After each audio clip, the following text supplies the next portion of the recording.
Mike did a lovely job of introducing a lot about accessibility, and I wanted to talk a little bit about accessibility trends that we've seen in 2017. But before I do, just to give you an idea of why I care about accessibility, about a dozen years ago, I decided that it was time to take a break from the regular world and go and be a ski bum for a winter. I moved out to Colorado and figured the only way I could pay for that habit was to actually teach other people how to ski and snowboard. And I ended up on a mountain teaching people how to snowboard, and a lot of them enjoyed it, but some of them were like, oh, whatever, I'm just doing this. Until a guy came along who was blind and said, can you teach me to snowboard? And I said, I don't know, let's try. He ended up not only being one of the best snowboarders I taught, he changed how I taught other people to snowboard. It turns out that one of the worst things you can do as you learn to snowboard is look at your feet. Does anybody here snowboard? Anybody had that experience? You want to look at your feet. And guess what? Your balance is all wrong now. Guess who doesn't look at his feet? Blind snowboarder. So when we think about what are the obstacles, what are the barriers, and what will people do if you can just remove some of those barriers, they'll probably surprise you. Just a little bit about Level Access, a company you've probably not heard of. Has anybody heard of Level Access or SSB Bart Group? Fantastic. We are an digital accessibility company. We are the accessibility rock stars for companies who don't have their own rock stars. Yahoo or Oath is very fortunate to have people like Mike working there, and a number of companies have a great accessibility division, but a lot of companies aren't focused on technology or on accessibility. And so we provide that accessibility capability, both in terms of testing products, creating an advisory board, joining teams, training people on accessibility, and we sit on a lot of the boards that are developing the standards for accessibility in the digital world. So we can give a lot of advice on what's coming, and we're very aware of what the legal requirements are, and that's really some of what I'm going to touch on. So I'll start off with the big picture of accessibility, go into laws, standards, regulations, and then some interesting technologies that are coming up this year. So big picture. We're living in a world that's getting older. It turns out, every day, people are getting older. And what is really important about accessibility is to remember that it's not just about people with disabilities. It's about inclusion. It's about bringing everybody in and allowing them to be part of the conversation, interaction, entertainment, or snowboarding. And what happens with an aging population is that all of us are going to lose some percentage of our abilities. Our eyesight's going to weaken, our hearing is going to get less, our dexterity may reduce, and also people with an existing disability are going to experience that too. Mike touched on the requirement now, a relatively new requirement, to be able to change the size of captions.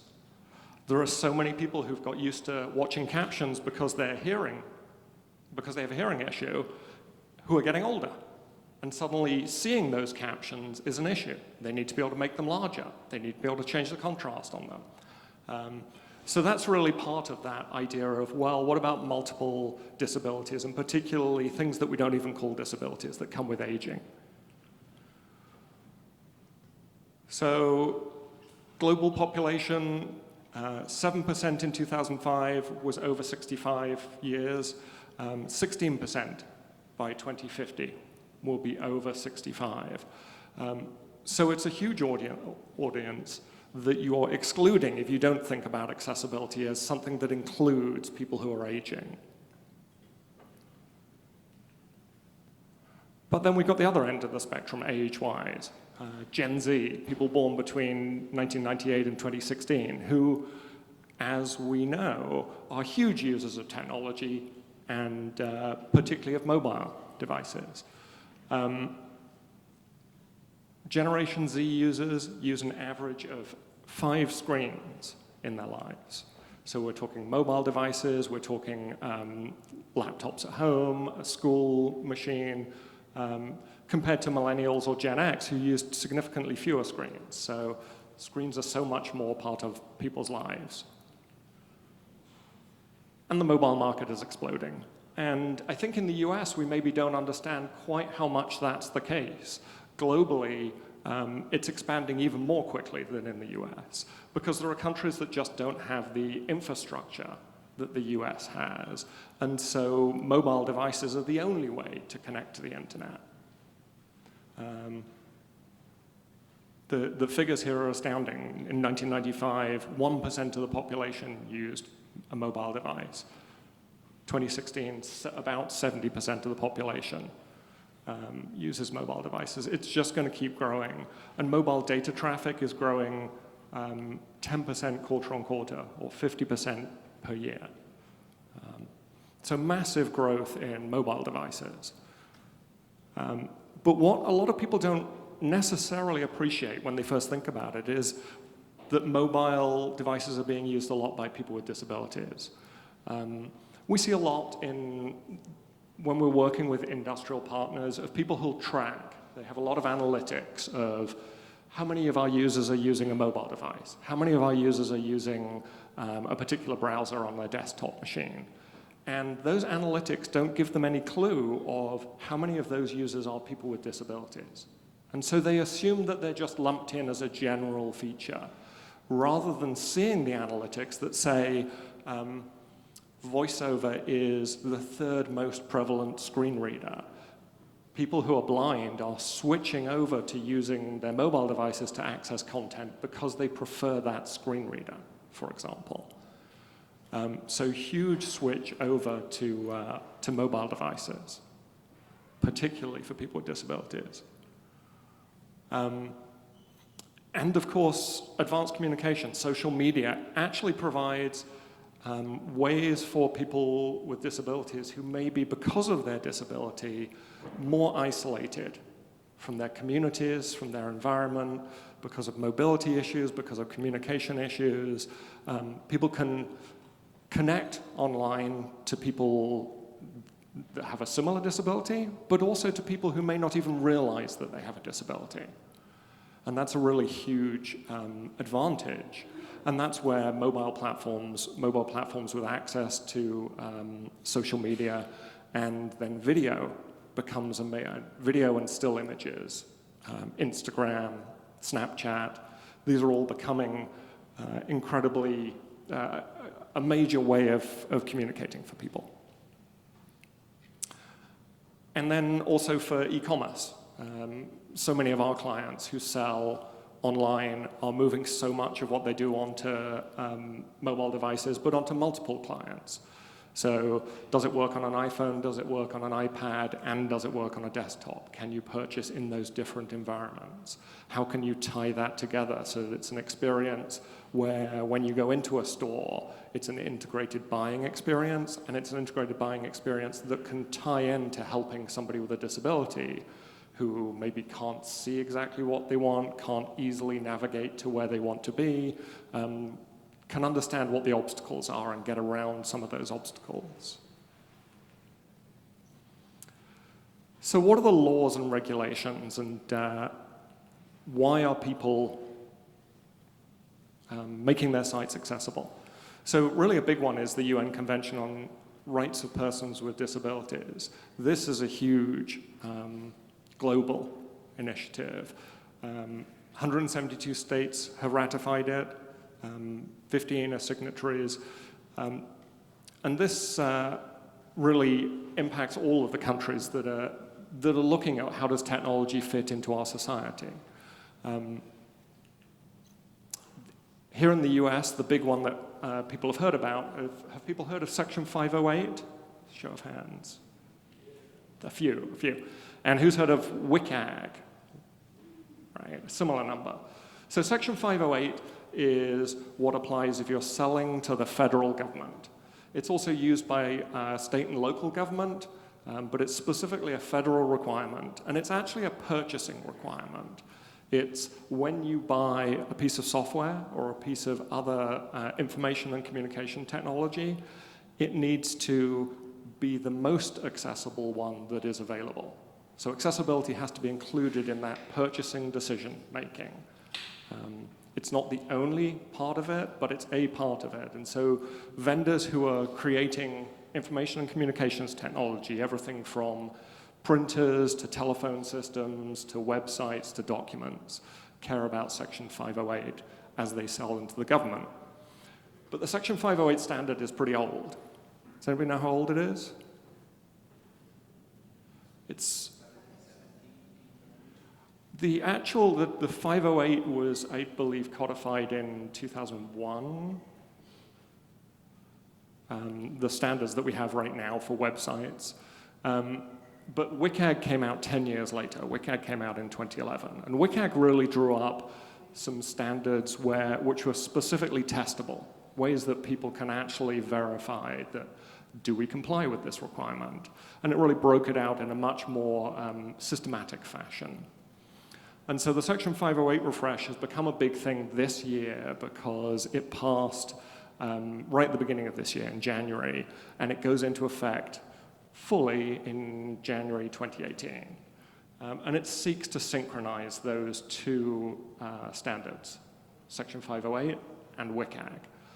There's a lot more to it than that because Section 508 covers, as I said, printers. It covers telephone systems. It covers a lot more than just websites. It also covers systems that create digital information. So something that can create online documents, something that can create digital documents that you can share. Those are all covered more clearly in the Section 508 refresh.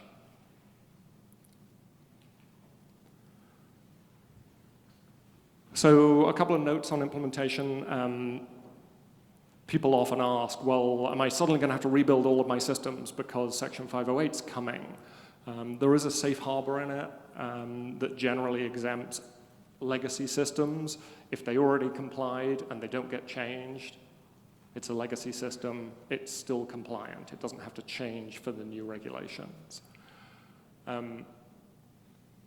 And a lot of what's been going on this year is that each of the parts of the federal government has been clarifying how they're going to interpret the Section 508 refresh. So that's what a lot of the work has been this year, and you'll see here a thing called a new VPAT. VPAT, does anybody know a VPAT? Anybody heard of a VPAT? A couple of you. Voluntary Product Accessibility Template. It's kind of odd that it's called a template because it was a template. Once you filled it out, I think it's a document, isn't it? I don't know. Anyway, Microsoft probably have a name for that. But it's a standard form to break out how accessible your product or website is, and a way to present that to the federal agency and say, this is how accessible we are.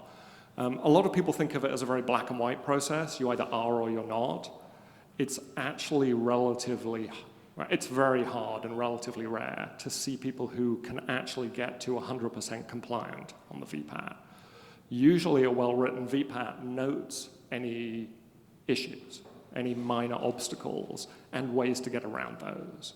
So part of the purpose of a VPAT is to clarify that there may be issues and there may be ways to get around it.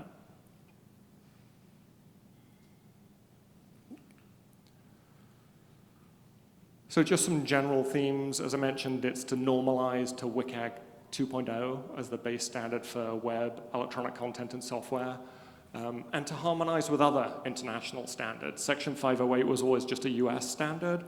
WCAG is an international standard. Actually, technically not a standard. The G stands for guidelines, and it then gets adopted into standards in Europe, now in the US, and elsewhere in the world. So WCAG becomes the basis for here are the standard expectations. There's been a focus on functional use.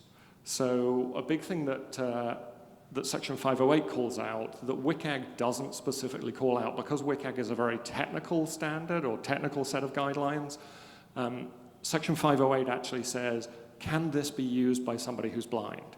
Can this be used by somebody who is deaf? Can this be used by somebody who doesn't have the dexterity to use a mouse? And there's a new category that's been added, the cognitive functional performance. So can it be used by somebody with a cognitive disability? WCAG is a little behind in really being clear on what that means. We've been involved with this area for a long time, and so we have some guidelines for companies that are creating content in terms of making it accessible to people with cognitive disabilities.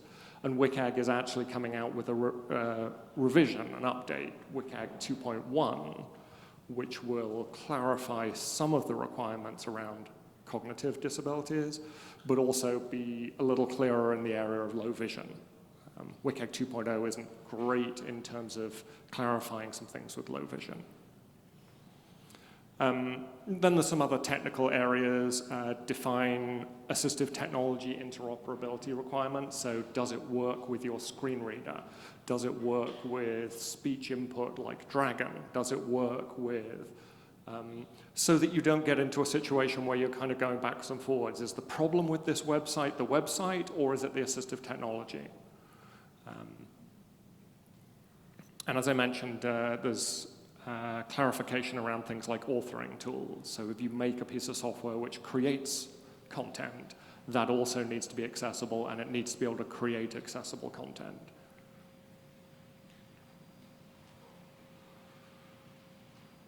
So as I mentioned, harmonization with a lot of countries. Australia has really pushed ahead with WCAG. Also Canada, New Zealand, but Japan, Germany, and France. And so Section 508 harmonizes with the European Union standard, which makes sense, right? If you're a company, you want to sell all around the world, the accessibility requirements should be kind of lined up. And it's great to see the US, having gone through a deliberative and relatively slow process, come out with something that harmonizes with other countries. So I won't spend too long on the hardware requirements, just some other clarifications. Some things that at this point probably seem kind of obvious, but 15 years ago probably didn't. Things like a closed system. Closed system might be a printer, but one of the ones we've become very involved in is things like the kiosks at airports. The fact that it's relatively hard to find somebody to check in with now, and that you check in typically at a kiosk. There are regulations that require that kiosk to be accessible. And it's kind of hard to load up your screen reader onto that. So now there are regulations. Anything that has a display screen has to have a speech output mechanism. In order to be able to find that speech output, there has to be Braille that tells you how to activate it and how to hear it. A lot of ATMs, you'll see a little bit of Braille on it and a headset connector. That's happening on those check-in machines now, the kiosks in airports. Check them out. Now, whenever I fly, I always see one or two that have that. So then, Americans with Disabilities Act. There's been a lot of discussion, and Lily can talk much more than I can about how ADA, that was originally considered something about access to education, access to public and private buildings and employment, did that really apply to online content, to digital content? And Josh put up a slide with a number of the companies that have been sued over whether that applied. And really what's happened is the Department of Justice has been pushing the idea that yes, ADA applies to an online presence if you're a public business that is selling to the public, providing services. There are some complexities of what the expectations are, and different courts have interpreted it in different ways. But advocacy groups have been using litigation to accomplish access. Whenever I tell my friends about accessibility, there's always a slight feeling of, well, isn't it a shame that it's done through lawsuits? Absolutely, absolutely. And it's great to hear, companies and people like Mike talking about we're doing much more than that minimum. We at Level Access often get involved with companies who have never thought about accessibility until they're threatened with a lawsuit. And the thing that is good to see is what the Department of Justice has tended to do is to say, basically, you need to fix it. You need to come up with a plan to fix it. You need to work with somebody who'll help you come up with that plan to fix it. And you need to have some specific deliverables and deadlines, expectations of how you will improve your accessibility. If you do that, you won't be paying, you a big company, won't be paying a big fine. The purpose is not to take money from those organizations. It's to get them to realize that they can invest that money in accessibility. Because of that, what we do a lot at Level Access is we see a lot of our work in legal risk management. So talking with organizations that haven't necessarily thought a lot about accessibility to say, how much work do we need to put in? And getting them from that initial, what's the minimum we have to do, to the more you do it early, the more you build it into your process, the less expensive it is, the more inclusive it is, the better your designers and developers become. And in general, all of your content is then going to reach out to not just people with disabilities, but an aging population, many different populations. So we see that a lot. We see companies that we work with where we start off with that initial, where are you now? What are the problems? What are the biggest hurdles that you face? And where can you best spend your money to improve your accessibility out of the gate? But subsequently, we're building programs, we're building training courses so that companies, and particularly their development and design staff, grow their understanding of accessibility. We as a company employ a huge number of people with disabilities, native screen reader users, native speech input users, people who use this stuff every day. And it's really rewarding for us to feel like we're giving those people the opportunity to be part of the solution. But it means that when we go on site with clients with a training course, we can tell them, well, this is why accessibility matters, this is how you do it, make a few changes, now try it out. Now you'll see the effect that it has on somebody who uses a screen reader. I've got a timeline here that shows some of this litigation history with Americans with Disabilities Act, the fact that it's moving over into the digital domain. It shows a number of well-known companies here, the Bank of America back in 2000, AOL, and then moving through Amazon, Target, Netflix, I know are here, and a number of other companies where a legal impact, a legal situation based on ADA was really the initial driver. But we see these companies as a result recognizing that they can do much more than just comply with ADA. The example that I like to give around ADA, again, a lot of people are like, well, you know, I've seen it with a building, I've seen a wheelchair ramp and Braille on the bathroom door, but what's this online? And the example that I like to think of, a friend of mine uses a wheelchair. It's great that her bank has a ramp. It's great that they have an accessible bathroom. She's still got to get to the bank. She's still got to deal with public transit or deal with finding an accessible parking space that hasn't been blocked so that her ramp can come out of a vehicle. There's all these barriers that haven't been addressed, that will be addressed, hopefully, with ADA, but which still exist. So for somebody who uses a wheelchair, online banking is so much more of a time save than the pure convenience for the rest of us, that it has a huge impact. And I think that's why ADA is really applying into that realm for companies that move more and more into the digital space. Mike also touched on FCC laws. So FCC cares about broadcasting. They care about broadcast TV. And Mike mentioned the CVA, 21st Century Communications and Video Accessibility Act. Boy, they made that a long name. But because of that, that's driving accessibility requirements into communication devices and also into video. So we mentioned about video accessibility being much more than captions, and particularly going into that description space. Description is really becoming something that people have heard of, where previously it really wasn't. Lots of people had heard of captions, but even people in the deaf community hadn't always heard of description. Now the general public is hearing about description. And in some cases, honestly, Netflix provide a great example of it. If you have Netflix, go along, watch Daredevil with the audio description turned on, and a lot of my friends are like, oh, I understood a part of it that I didn't understand before because of that additional description that's being put in. So that FCC law is impacting online video, web video, and then the WCAG regulations in Section 508 are really bringing up the understanding of video accessibility.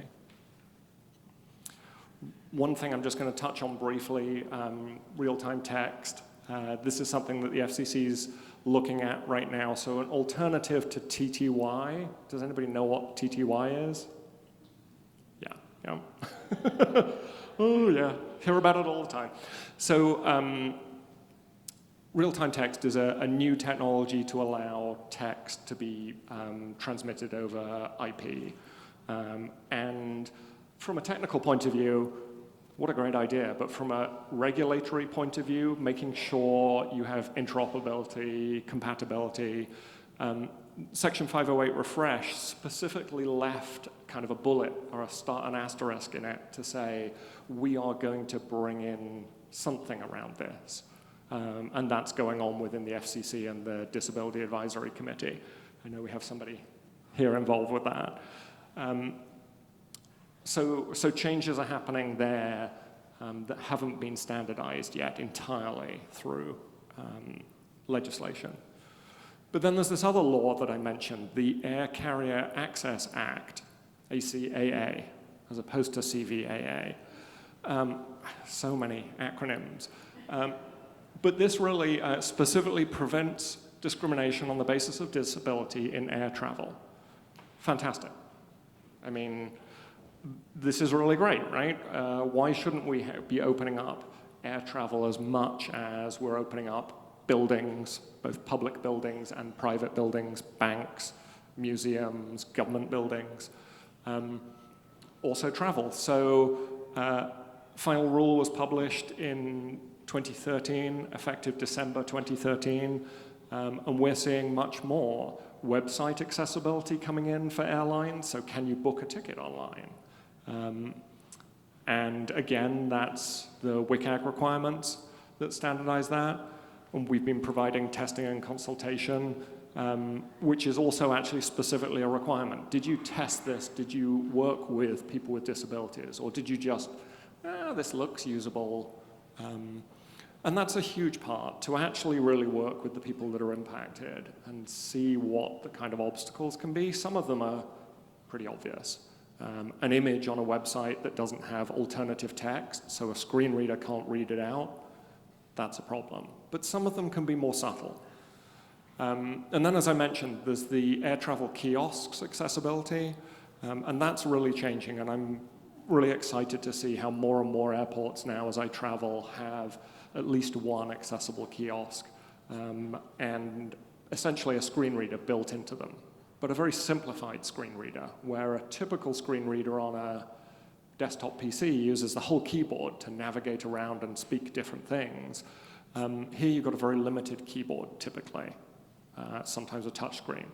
And how do you navigate through something where there are relatively few options, probably? So very specific regulations. Any kiosk owned, leased, controlled in US airports with more than 10,000 enplanements. That's a new word to me, but I love it. More than 10,000 enplanements a year. Enplanements, people boarding a plane. I swear, they just make up new words. I think that was also to make it sound more technical. And even look, in-flight entertainment systems. So in-flight entertainment systems are part of a proposed new rule in 2016 because, again, we may be looking at content that was originally broadcast on TV, most likely was, where the captioning exists.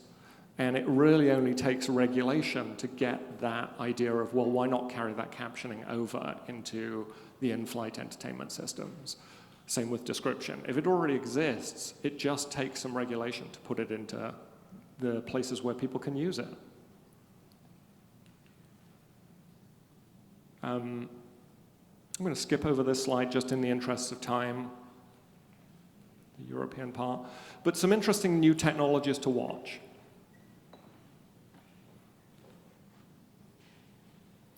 So mobile, well, not really a new technology. A lot of us know about it. But the big thing with mobile is that on desktop, assistive technology is typically expensive and historically was bought for employees by their employer. So if you've heard of JAWS, if you've heard of Dragon Naturally Speaking, these things are purchased as an accommodation for people in their employment environment. But what about on my computer at home? The problem with desktop is, as this lists out, complicated user interfaces, lots of legacy code. We're building on very old foundations there. But mobile had a chance to start again, to build very different user interfaces that are much more intuitive. And in the process, most operating systems have then baked in the accessibility. Why did they do that? In part because some of the regulations have come into place. So there's a requirement for communication devices to have a screen reader. And so it's built in, it's ready to go. That's a huge advantage. One, because from a technical perspective, by being built into the platform, it hooks in better. It understands what's going on better.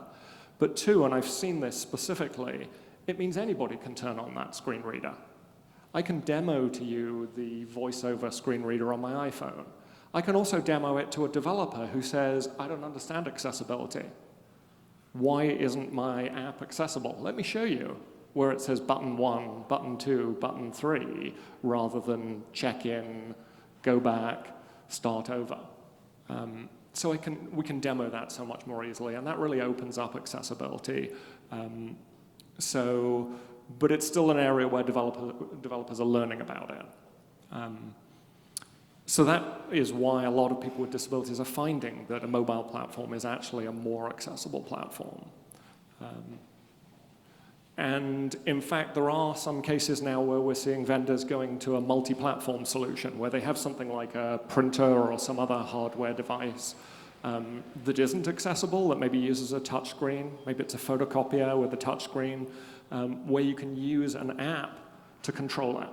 So the app makes it accessible. The app becomes the interface. So those multi-device workflows and multimodal workflows are ways of improving accessibility where there might be a cost issue that prevents accessibility on their native hardware device. Well, everybody's heard the term Internet of Things now, right? We've all heard of how everything's going to be connected, whether it's your thermostat, your smoke detector, the doorbell on your house. And that really opens up that idea of let's connect things together and have them accessible through one of the platforms. Let's have a screen reader on a mobile phone that can then talk to my doorbell and be made aware of things that I can control my thermostat with. So businesses are really moving in that direction of understanding that that connection can not only be a convenience factor, but it can be a major accessibility factor. Particularly with touchscreens. We've seen so many, I mean, we're all so used to touchscreens now. Really, since the iPhone came out, we moved away from the idea of physical buttons. But that's true in a lot of devices, and the issues around accessibility are much more visible. And then we're also understanding about voice assistant and voice control. So Siri was one that a lot of people became exposed to the idea of both speaking to a device, but the device also speaking back to you. Not not many people realize that one of the accessibility features on the iPhone, this Siri, which isn't an accessibility feature, it's a convenience feature, but they do advertise it. Apple have specifically done an advert that uses a blind person, that shows a blind person using Siri. But the screen reader was already there. The ability for the screen to read out what was on the screen was already there. A lot of blind people knew that voice already. Siri wasn't a new voice to them. There's another feature in the accessibility options, which is just a read out the screen for me shortcut.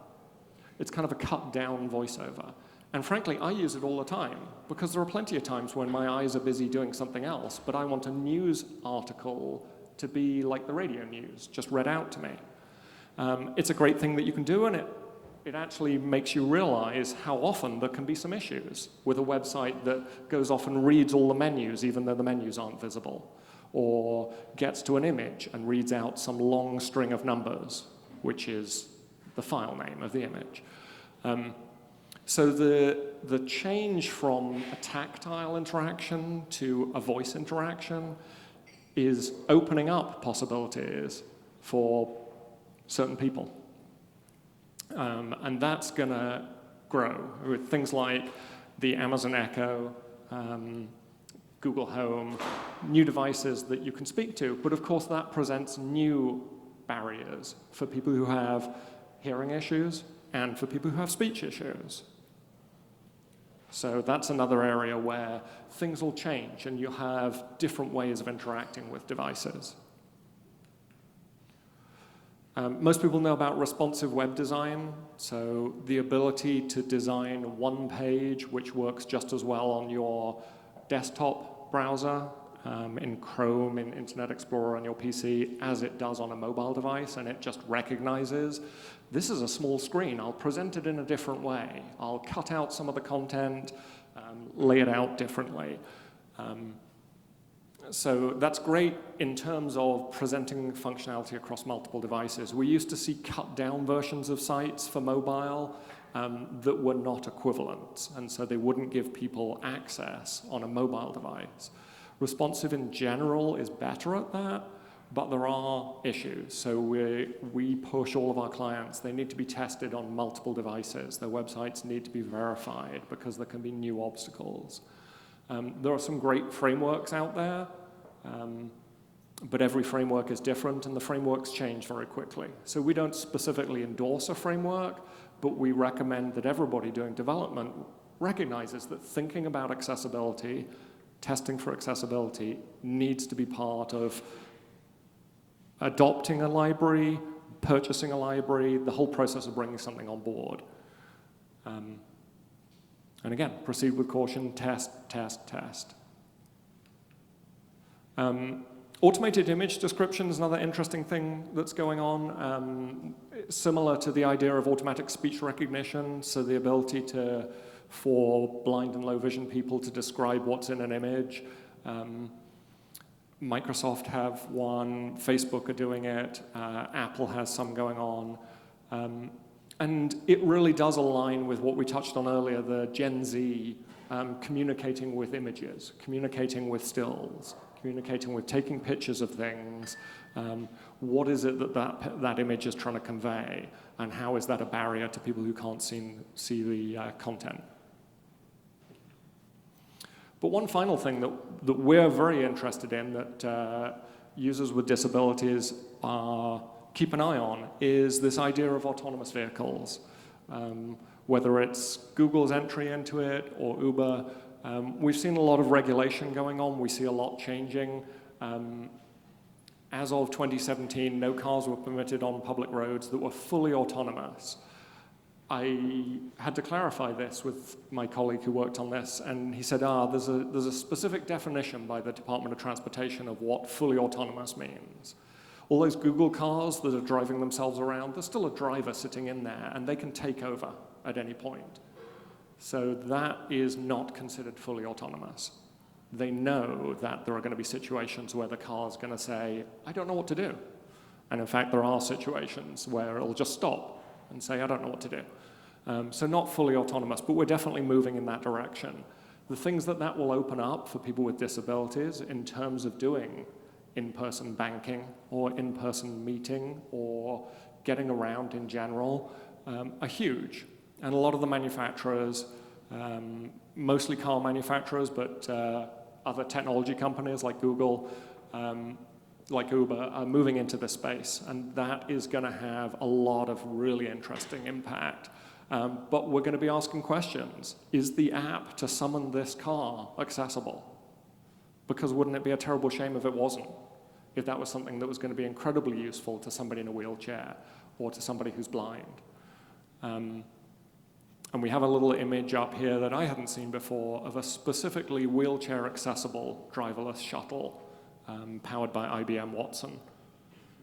So technology keeps moving ahead and presenting new opportunities, new ways that it can be a benefit, much more to people with disabilities than to people who don't have disabilities. But every time that comes up, what are the accidental barriers that might be introduced? And we as a company continue to work with all sorts of businesses, whether they have just the inkling of accessibility, whether they're starting to really get into it, or whether they're starting to see that accessibility is an opportunity for inclusion, for a larger breadth of potential customers, of people who really want to be included.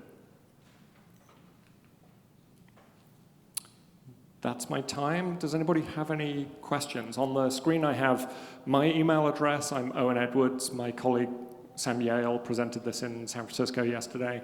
And our website is levelaccess.com. Any questions? The ACAA, the Aircraft Act, that's going to bring the captions and audio descriptions? Is that kind of the focus of that? So right now, ACAA is about the websites for checking in, or the websites for ticketing, and the checking in process. But there's a proposal for an extension to that regulation, which would effectively, yes, line it up somewhat with CVAA in terms of if this has been previously captioned and previously described, then that needs to be carried onto the in-flight entertainment system.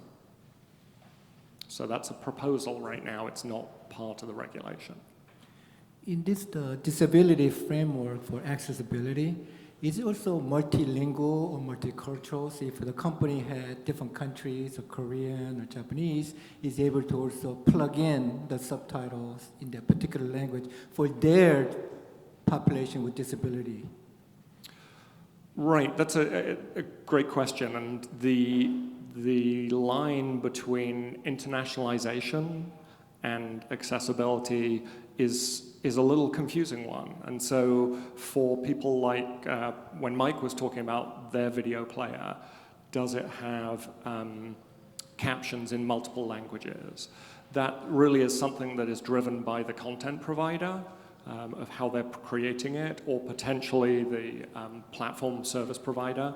But the great thing about this WCAG standard is because it's an international guideline that's being adopted, it will mean that if you're an accessible platform, an accessible video player in one country, you will also be in another country. And then adding those international captions, yeah, will be a benefit. Any other questions? One more. One more. I just want to make sure that I understand. I think you had said something about content or creating content, like, for example, Premiere Pro or something. Right. Are you saying that the software itself is accessible to create accessible content?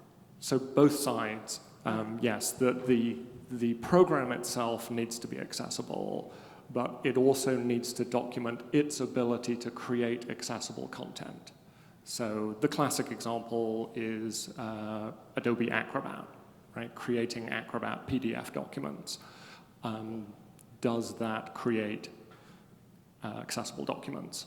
And there's a setting to do that, but the default is not necessarily that it does that. And so that's what the standards are bringing in.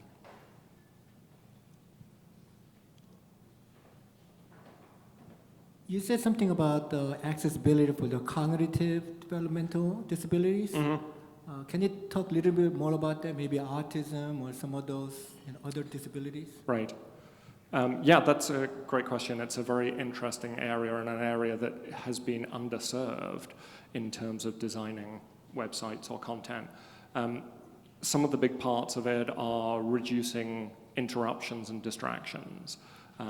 So typically autoplay videos, but also extensive content, having an option to say, just give me the key part of this, using language at a particular reading level.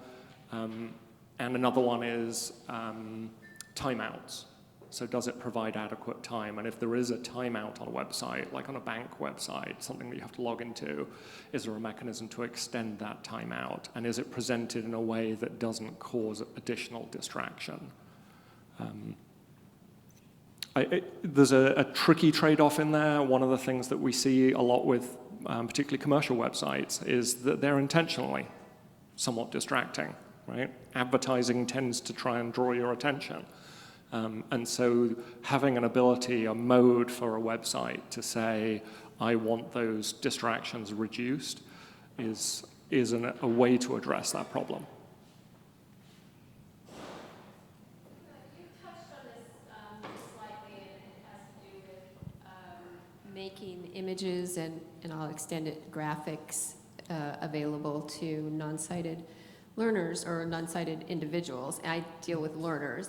Sure. And one of the things that I've noticed, and I'm going to ask you how maybe your company has addressed this, one of the things I've noticed in working on a number of projects, particularly given a lot of the publishing companies have, just as of this year, making major efforts towards making things accessible, is that there's a lot more thought going into the technology side of things, and not as much going into what is that content. So in dealing with graphics and images, for example, and I was leading the effort for a particular project with Cengage recently, the guidelines are, keep the, they're calling it alt text at the time, but keep the Right. alt text 140, keep it small. It's like, okay, you have a graphic that is super complex, and the non-sighted learner needs to have be able to derive the same learning value from that as a sighted learner. Right. So how are you all addressing that?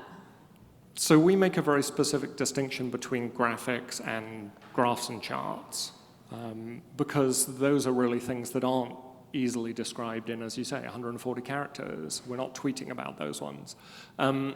And so we make that distinction, and we really talk about, is the underlying data available? So is there an equivalent of the information that's being presented in a pure data form for screen reader users? But obviously that still doesn't convey all of the information, trends, other features of a graph that you can pick up by looking at it. And we're not necessarily, as a company, the experts in that, but we can point people in the direction. I know one of the organizations that you may have heard of is Benetech. So Benetech up in the Bay Area have the Diagram Center, which is really originally targeted at third-party description of images, but they're also working on technologies with publishers for how do we have a library of images that have an associated description that has been vetted by both users and the people creating the content so that it ties together. So they're a really useful resource, Benetech. Yep. Thank you so much, Owen, for a great presentation.